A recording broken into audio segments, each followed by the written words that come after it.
In 1968, Richard Nixon won the Republican nomination for president. He opposed Hubert Humphrey, who led the badly splintered Democratic Party. During his campaign, Nixon called for the support of ordinary Americans, people he called the silent majority. Their support and the divisions within the Democratic Party helped him win the election. Nixon's first term in office was full of ups and downs.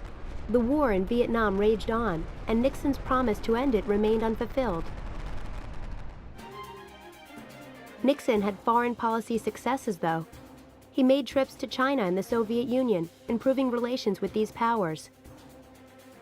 Boosted by his foreign policy successes, Nixon's approval ratings were high as he neared the 1972 election.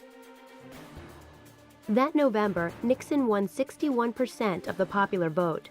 He won all the electoral votes except those of Massachusetts and Washington, D.C.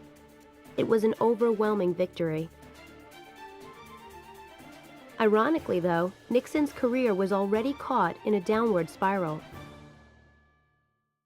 In June 1972, during the campaign, Washington, D.C. police arrested 5 men who had illegally entered the headquarters of the Democratic Party in the Watergate complex. The police quickly learned that one of the 5 worked for Nixon's re-election committee. Washington Post reporters Bob Woodward and Carl Bernstein began to investigate the burglary. They published stories about various dirty tricks used by the Nixon administration to try to damage the campaigns of opponents. Meanwhile, FBI investigators concluded that Watergate was related to a series of illegal activities undertaken by Nixon's re-election committee. No evidence directly linked the president to these actions before the presidential election. But in 1973, Watergate became a crisis for his presidency. In April, Nixon had to ask 3 of his top aides to resign because of their involvement in covering up Watergate and other illegal activities. A few months later, a special Senate committee began nationally televised hearings into the scandal.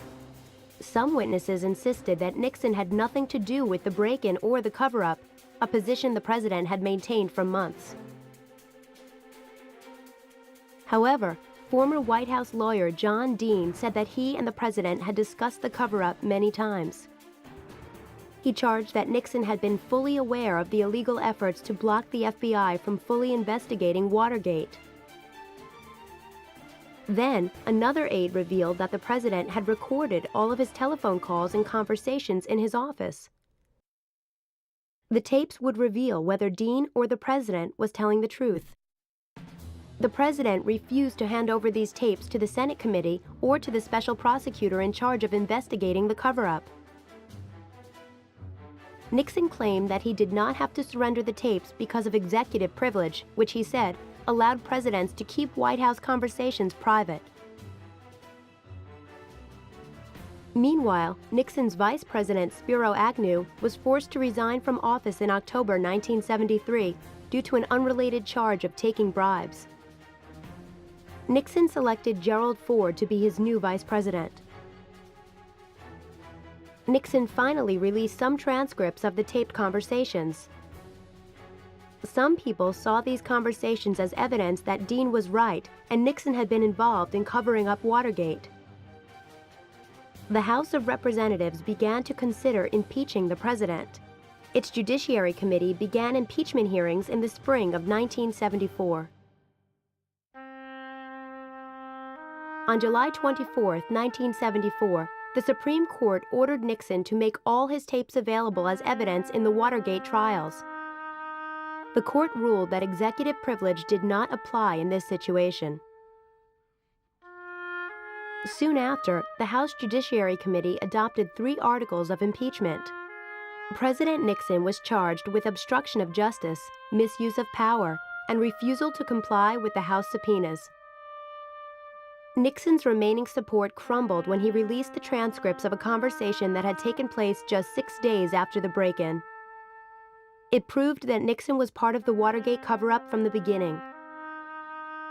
Realizing that the full House would vote to impeach him and convinced that the Senate would find him guilty, Nixon decided to resign.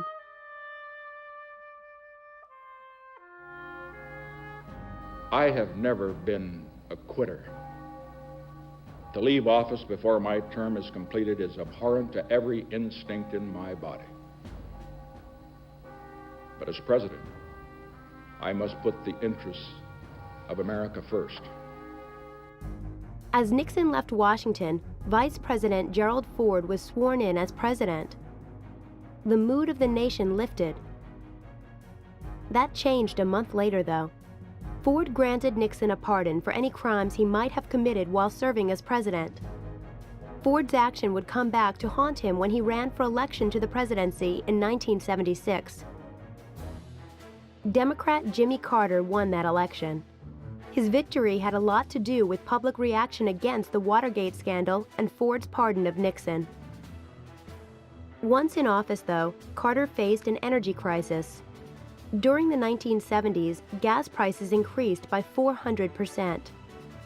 The winter of 1976 to 1977 saw many factories and businesses forced to close due to fuel shortages. Carter sent a bill to Congress aimed at raising taxes on crude oil to promote conservation. Because of poor leadership, however, the bill did not pass. Carter gained an important foreign policy success when he helped Egypt and Israel reach a peace agreement. Soon after, however, Carter found himself in the midst of a crisis in the Middle East. The United States had supported the Shah, or ruler of Iran, since the 1950s. In the late 1970s, widespread unrest forced the Shah to flee Iran, and a religious leader named the Ayatollah Khomeini came to power. Months later, the Shah came to the United States to receive cancer treatments.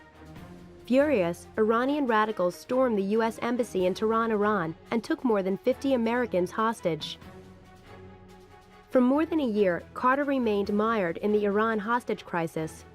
His efforts to use military and diplomatic means to gain release of the hostages failed. The hostages remained captive until the day Carter's successor, Ronald Reagan, took the oath of office as president in January of 1981. From Nixon to Carter, the presidency remained in crisis. Americans hoped that life would improve under the new president.